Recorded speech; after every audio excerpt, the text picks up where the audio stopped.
Welcome to IGO. That stands for In Good Order. It's the podcast for financial practitioners looking to scale with confidence and clarity. Today, in episode 12, we're going to be talking to Colin Stroud.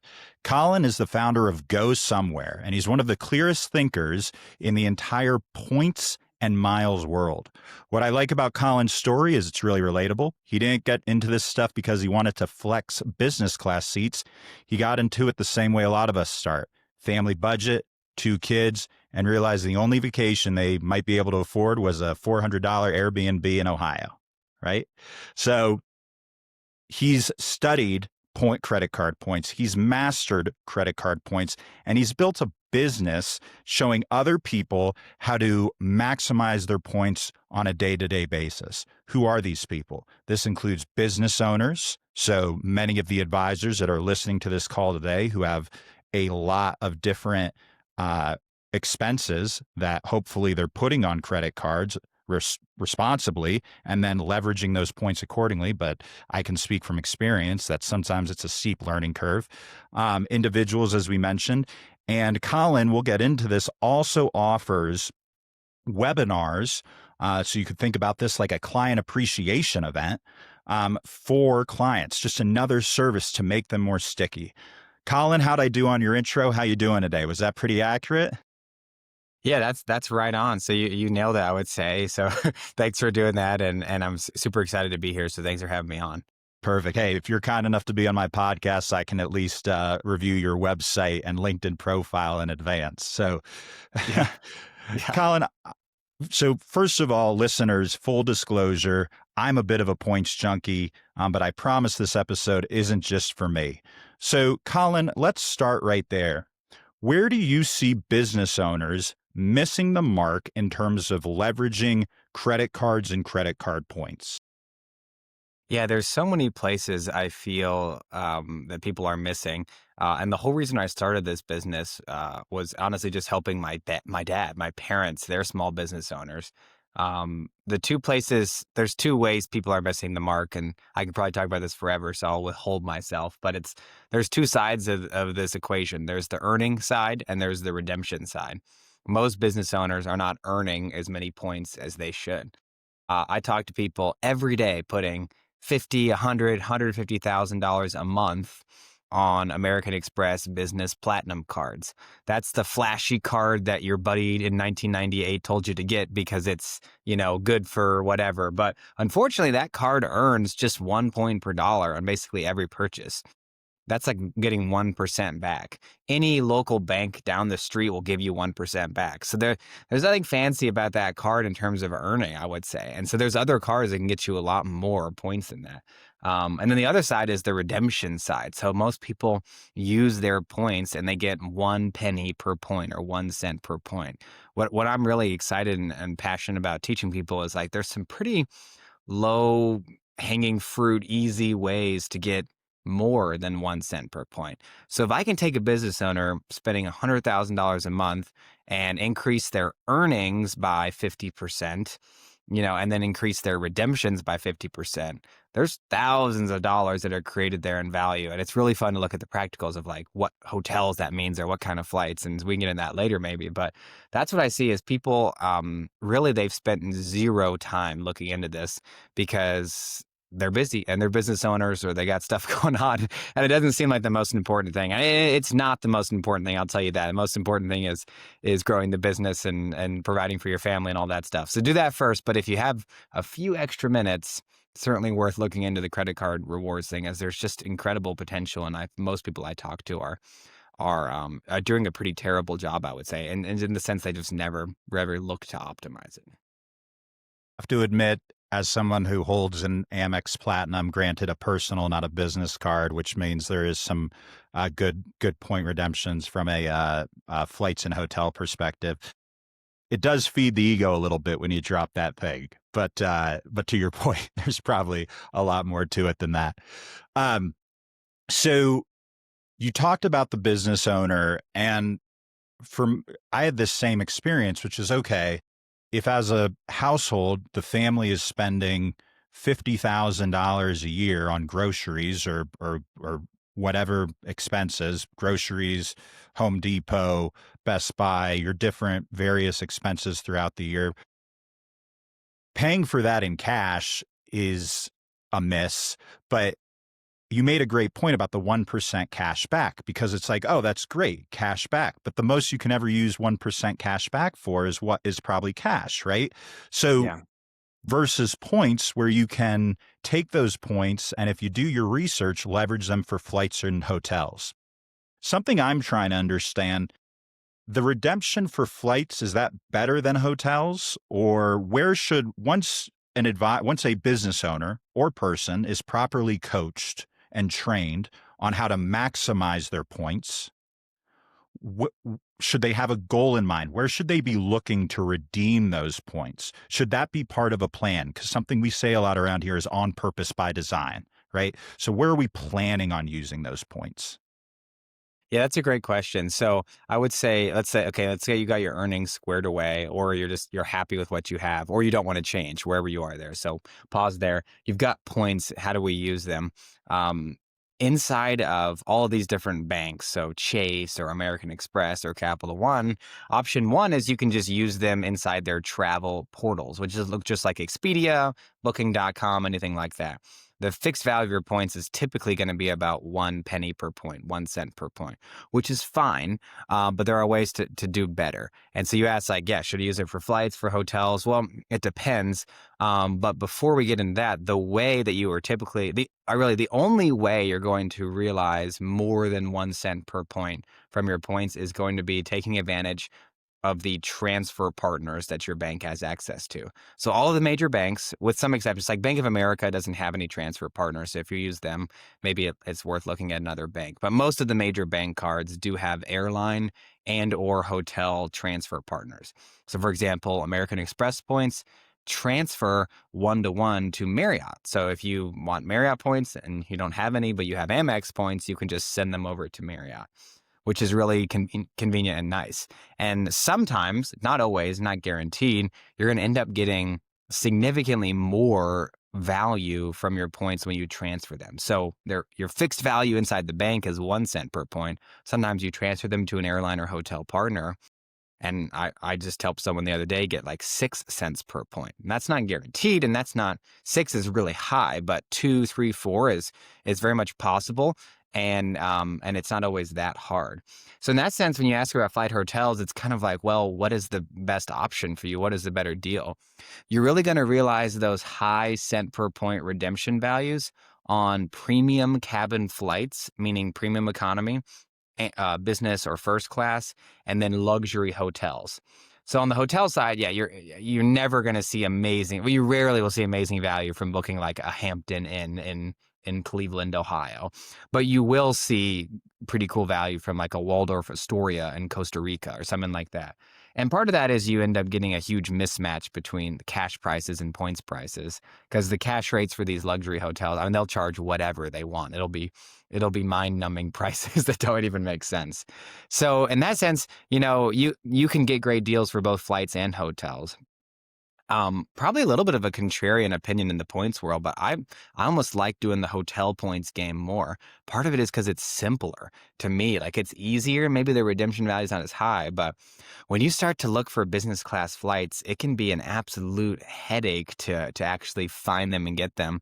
The hotel thing, while it may be lower value, is a lot more straightforward in my mind. So I definitely nerd out on the hotel stuff. But yeah, really, you just want to deploy your points to wherever you can get the most value if you're truly thinking like an optimizer. That could be flights, it could be hotels. It depends. I wouldn't say there's a single program to like focus on right now, but the goal is really let's store up a bunch of these flexible bank points like American Express or Chase or something like that, and then deploy them to different airline or hotel transfer partners when great deals pop up. So that's how I think about it. And it can be a really fun way, because sometimes that means that the deals dictate where you go. Some people don't like that, some people do, but that can be kind of a fun way to at least occasionally travel. That's exactly how my wife and I did our last trip. Was we got the best lay down business class point redemption for our Amex points going to Portugal. And we were thinking about going to a couple different countries for the week of Thanksgiving. And we landed on Portugal specifically because we were able to get business class both ways. But to your point, no pun intended, it was like I was scouring Air Canada and other portals for the best value, and they'll disappear like that. You'll see Yeah. something available and then it'll be gone. So it's it's it's work, but uh, I think I got 360,000 points, 500 US dollars for those for round trip two adults business class. So I think that works out to something like a 3 cent yield. And right, is that about in that neighborhood? And it's not like a 6 cent yield. That 6 cents is the unicorn. Yeah, probably. Well, I guess it would depend on what the cash price. So the way you calculate cents per point is the cash price of the divided by. I guess I do use a calculator, so I always forget the actual equation. But Sure. you need the cash price and the points price, and then you subtract tax and fees, and that's how you get the redemption value. Your redemption yield. So I might have jumped the gun because at the beginning you said you have business owners, 50,000 a month, 100,000 a month, even $10,000 a month, right? Putting everything on their Amex Platinum business card, getting 1 cent effective yield. I saw a LinkedIn post the other day. Is part of the points hack having a fair amount of different credit cards for different uses? Because I saw that you have if I remember correctly, you have quite a portfolio of different cards. Yeah, so personally, I don't have that many. I had commented on a post, and that comment got like 30,000 impressions of a guy who Wow. has a full folder of like his 50 different Well, credit that's what cards. that was. I Okay. Well, wonder if still, you you saw got my that one. engagement. Yeah, no, that comment was like huge for me, which is so funny. No, personally, just in terms of complexity, I have like 7 credit cards, which some people will, drop their jaw at, but those who are in the world a little bit realize that's not that many. I've also, I'm 26 years old, so when I'm 46, will I have that many? We'll see. But I've only been at this so long, so yeah, I would say, uh, um, I'm, I'm really sorry. Can you, repeat your question there? I'm basically asking what horses, no problem, what horses should a business owner have in the stable? Relative, how do they decide what cards to get? There's obviously big points back just for signing up right now if you spend a certain amount with Amex or Chase, but some people might already have those cards and just not know. How do you decide when to leverage your Chase, when to leverage your Amex, when to leverage your Oh, yeah, City Strata? That was my question. And then I made it a yeah. convoluted question, No, Colin. no, So I apologize. I got distracted by your other comments. No, this, yeah, my fault there. Yeah, I mean, it's always about the level of complexity that a business owner or individual is willing to accept. When I first started this business, I was like, optimize this, and this, and that, and have 7 cards and all these different things. And now I realize the ultimate currency is time for these kind of people I'm talking to. I didn't quite understand that. So yes, in the ideal world, you would have probably all of the major transferable points currencies at your disposal. And at any given moment, you'd have like 500,000 of each different kind. And so then you could come to someone like me and say, I want to go to Portugal, figure it out for me. And now I have access to everything I could ever want. In the real world, that's not realistic or possible because it takes a lot of effort to balance using like 7 different cards for your business. So typically, I'll have my clients when they sit down with me and actually ask, okay, what should we do? And we're going to focus on 1 to 2 cards, 1 to 2 currencies. So, like my dad, what he does is he's got 2 entities inside his business. One entity uses a Capital One card, one entity uses a Chase card. The spending is split about 50-50. So he gets Chase points and Capital One miles. Those are both really valuable for different things. And so he's happy because honestly, it works out well for him because the 2 entities, he can keep the expenses separate and he's earning 2 valuable currencies. And that's it. Call it a day. And he gets a bunch of points that way. Now, not everyone has a business structure like that. But it's still not that hard to split between 2 different cards. You know, some people, like I met someone the other day, they spend $100,000 a year on HubSpot, which I didn't realize HubSpot was charging anybody that much, but they are. It's a larger company. So it's like, okay, let's put that on just 1 card. That can be, you earn points on that card. Like that could buy you almost buy you status with Hyatt or other hotel programs or airlines or something. So you can split based on the expenses you have. So it's a very personal question though of like what is the best card for people? Really, it's the two things is you want to get a card that earns as many points as possible uh, on the kind of spending you do. And then two, you want to earn points that have access to the transfer partners that you want or need. So if you live in Dallas, it's really cool to have City points because they're the only bank that transfers to American Airlines American. now. It's really, if you love Hyatt hotels, it's really nice to have Chase points because they're the only bank that transfers to Hyatt. So different things like that worth considering. A lot of that is preference based. A lot of that is location, like where you are based. So it depends a lot, but that's kind of how I think about it. Those two things are my kind of guiding light, I'd say. For the business owners we work with, a lot of them do seminar marketing, which means they're often paying a vendor maybe 6 to 7 grand, if not more, on a monthly basis. I'm assuming just paying a vendor like HubSpot, the most you could ever get is 1 cent. 1 cent. There's not like some type of amplifier for paying a vendor, but for the food, because they typically feed their clients, like there's a big opportunity, right? That they may be overlooking, because I assume whether it's business or personal, they could get, you know, cash or not cash back, but 4x points or 3x points on food expenses seem like a pretty easy one to automatically bifurcate. Like, hey, make sure that if we're taking clients out to dinner, that we're feeding clients or doing a client appreciation event and there's food involved, at the very least we capture our points in that capacity. Yeah, that's where it gets really exciting is that even if you don't have some crazy amount of monthly expenses that are in the six figures or something, which I understand is not most small business owners, if you are spending in certain categories, you can earn a ton. So dining is one. The American Express Business Gold Card, many people know, earns 4 points per dollar on dining. So if you only spend $10,000 a month on food, which is a lot of money, so I would say only, but when you compare to some of these numbers you see out there, what people are spending, it can feel like only. But I mean, that's 4 points per dollar. That's 40,000 points per month. So yeah, that's really important. So another It's one is huge. advertising, online advertising. I've met a number of financial advisors that use that strategy. Like they're running Google ads and stuff like that. I don't know how often you run into that, but that earns 4 points per dollar. So yeah, I Can mean, we certain. could we pause right there? Because Sure, we do have a lot of offices that leverage YouTube, social media, some of which pay for boosting content. A lot of it's organic, but you're saying, I'm sorry, there's a business card where you can get a yield on Google Ads, or did I Yeah, mishear? so the American Express Business Gold Card, so the same one that does well for dining, it earns 4 points per dollar on. I believe the actual language they use is like search engine advertising.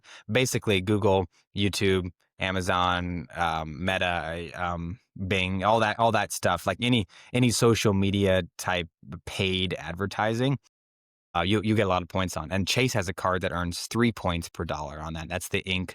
Business Preferred card. So yeah, that's very lucrative. I mean, if I mean people were spending $20,000 a month on advertising online, and you can earn tons of points from that. So yeah, that's a big one there. Anyone who's spending on advertising, that like you have to make sure you're getting more than 1 point per dollar. I can't remember why. At some point, I knew why they offer so many points per dollar. I think it's the interchange fees are actually really good for the credit card companies on that. But anyway, that's a massive opportunity. Anyone spending more than a couple $1,000s per month on online advertising should definitely be looking at making sure they're using a good card because there's lots of points on the table, I would say there. You know what, you mentioned time as one of the most valuable resources for a business owner, and virtually everybody that my team works with are growth minded advisors. They're in growth mode, right? They're looking for year over year increase. But something we talk about a lot is, let's not forget to spend time with the family, spend time with the kids, right? Spend time the spouse, all that stuff. And one of the things that I really like about the points game personally is it allows me to have better vacation experiences with the people I love.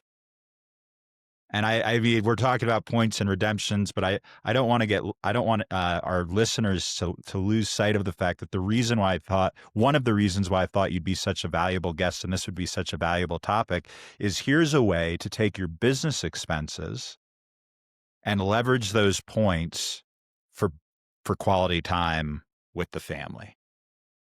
Yeah, you're so right, and that's something I've gotten in with people is occasionally I'll get bogged down in conversations, and someone will say, "Well, the math on this, if I did this cashback card, the math isn't significantly better. I'm not sure it's worth it." I'm like, "Well, let's pause a second.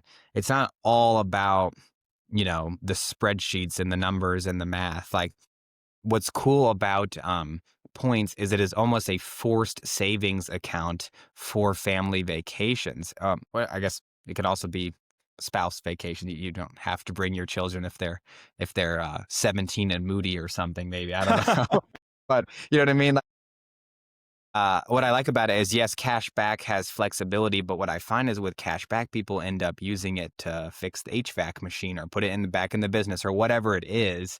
Um, Points are a forced savings account for vacations. So you end up with you'll log in your bank account and you say, "Oh my gosh, I've got 500,000 Chase points. I should do something with these."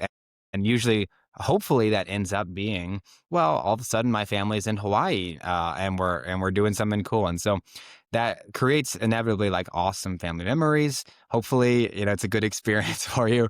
I know travel can be stressful, and that's something that gets me really excited about points. It's like beyond the math. There's this really cool kind of intangible emotional side of it that you end up getting really cool experiences. And that's what's really powerful. Like, it's the end of the year. We're recording this early December. If you ask someone, like sit down with anyone and say, give me highlights of your year. If they went on vacation, people inevitably will bring that up. Like if someone asked you that today, you probably might be, yeah, my Portugal trip or whatever. Whether or not that was actually a highlight of the year, people like that's what people's brains go to. So it's cool. Like you are creating a forced savings account that's pointing towards these like peak moments of people's years. So that gets me very excited. And I see that in people when I'm talking to them. And so it's really cool to participate in that and making that stuff happen. So you work with business owners, you work with individuals. Another exciting thing that I'd like you to touch on is the webinars that you'll do for financial professionals for their clients. Can you talk a little bit about what that format looks like, what kind of the goal is, the length? Because I'm sure we have some advisors that are always looking for additional ways to be stickier, quite frankly, with their clients. Totally. Yeah, it was funny. I got a lot of interest in this, and I kept getting messages from advisors about me talking about this, and it was funny because I finally said to one of them, I was like, why are you guys so interested in this? And a guy, actually, this is in person with a guy, and he looked at me and he's like, Colin, any chance we have to not talk about the market is a wonderful opportunity or whatever. And I was kind of like, oh, I thought all you guys like did was want to talk about the market, but he was funny, super great guy. And he's like, no, like our clients don't want to hear about Q4 market updates. Like they want to hear about their how to do stuff with their grandchildren and stuff like that. So that was an eye opener for me about what financial advisors actually want. And I know every advisor is different, so maybe this guy doesn't speak for everyone. But with that in mind, yes, I know financial advisors want more touch points with their clients. I've grown to understand that, and they don't want necessarily another email about Q4 market updates and the new tax law and the big beautiful bill or whatever. That's boring to a lot of clients. And so That I was come the in and try topic and of the say, very first episode of IGO, but that's okay. It was the big, "That's beautiful fine." bill. I'm just kidding. Yeah. That's fun. Yeah. Yeah. And so anyway, so that's at least this is their words, not mine, that it's boring. Okay. I find it interesting, but they're telling me it's boring. That's where I come in and say, well, let me give your client something kind of fun and different, which is put credit card points 101. So I'll do webinars for advisors all the time. They tip sometimes inviting like prospective clients, but it's typically a current client thing. They invite all their people, and It's kind of a nice touch point and value add. So what I'll just do is give a 30-minute-ish presentation of credit card points 101, some of which I shared today, but really it's going to be like the fundamentals A to Z. Here's what you're missing with points and miles. Here's how to win. And I can tailor that if your clients are business owners, great. If they're retirees, great. There's different strategies for different groups. So I know some people, they're not homogenous clients, but I can kind of speak to everyone and give just a basic overview. And then I always leave time for question and answer, of course, and that usually goes pretty long and people are very interested. And then I always give out two free PDF guides and then access to the online course I made. So I do charge money for this. Typically, I charge $400 for one of these webinars. So your clients get the resources, they get my course, and then obviously the presentation and and the Q&A time. So I think it's good value. Your clients walk away with a lot of cool resources, and I really honestly just enjoy doing it. It's been a great way for me to meet new people and to like hear the people's questions because I can get bogged down in my own stuff of like what I think, and it's always good to know like, okay, what do people really want to know about this topic? And so I get a lot of repeat questions, but it's really really fun. And so yeah, I'd love anyone listening. I'd love to do that with you, and I've had great feedback from clients and others, advisors and stuff. So I want to continue to do that more. I'm sure we have offices that would take you up on that. And sometimes Q4 earnings are appropriate, but what you're saying is spot on, which is what advisors are looking for is ways to, number one, be authentic. And who doesn't like to find better ways and more efficient ways to vacation, right?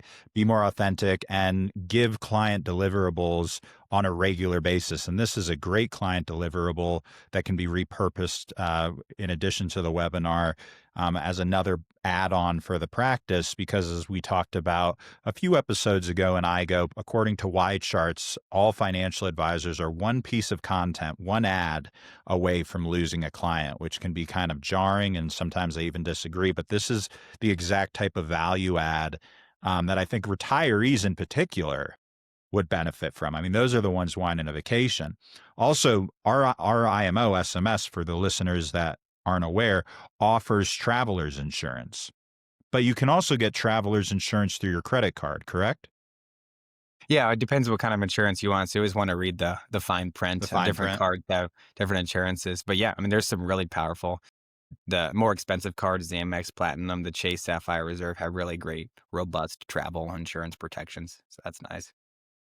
Let's talk about the fees for a second, because that's sometimes the objection, right? Wow, I'm going to pay $900 for my Amex Platinum or something in that neighborhood.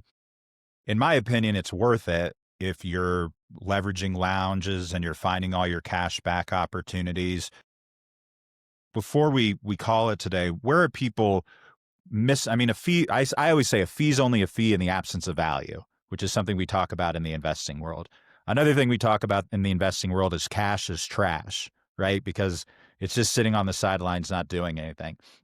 But focusing on the fees, that cash is trash line kind of seems to apply to maximizing credit card points. So Yeah. I think I might repurpose that. But the fees, do you get objections?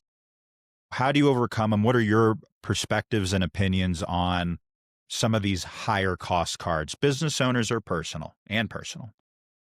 Yeah, I might be in a slightly different camp than maybe other people in my space where I'm pretty hesitant toward those cards. Like I said, I have like 7 cards. My most expensive card is $99 a year. I don't have any of those premium expensive cards, and I don't plan to get any in the foreseeable future. Mostly because of the way I travel and what my family needs and doesn't need. I just haven't seen a reason for the expensive cards, frankly. Best when I'm working with people to steer them away from those cards unless it makes a lot of sense. So the Chase Sapphire Reserve is, I think it's $895 a year now or something. Same Amex Platinum is similar. These cards offer potentially like thousands of dollars of value just from having the card. Potentially though is the big word. And so when it's obvious someone's going to use them, and part of that is honestly a personality thing. If I can tell someone's an optimizer just by talking to them, and I've gotten pretty good at telling that, like I can say that this card might make sense for you, but I can tell like most people will never spend the time or do the administrative work required to actually get get the value back from that fee. So they'll pay $800, they might get $400 a year in value.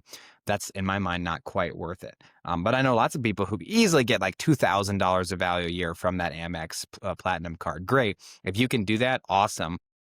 I even know my personality wise, like, frankly, I probably wouldn't spend the time to do it, or I would end up forcing something I didn't need to do. So I would say there, and with some exceptions, you don't need to have a premium credit card to have a great credit card reward strategy for business or personal. Excuse me. They do have some really cool perks, specifically the lounge access. There's no card that's cheap that's going to get you into a lounge. So if you want lounge access, you're going to need a premium card. If you travel 10 times a year, if you're a business traveler or something, you get into a lounge 10 to 20 times from round trip flights. Like, that's a lot of value there. And there's a little bunch of other stuff that comes with those. So I'm not saying they don't make sense for people. They definitely do for the right person, but I try to be very careful and only recommend them when it's a clear, obvious thing. Most of the time you can do great with having the lower annual fee, maybe $150 and under cards. So don't think that those cards are necessary for success with points. They're very cool and they have some great benefits, but I'm definitely cautious towards those cards. So I hope that gives you an idea. They And also have a then nice weight to them. They feel good.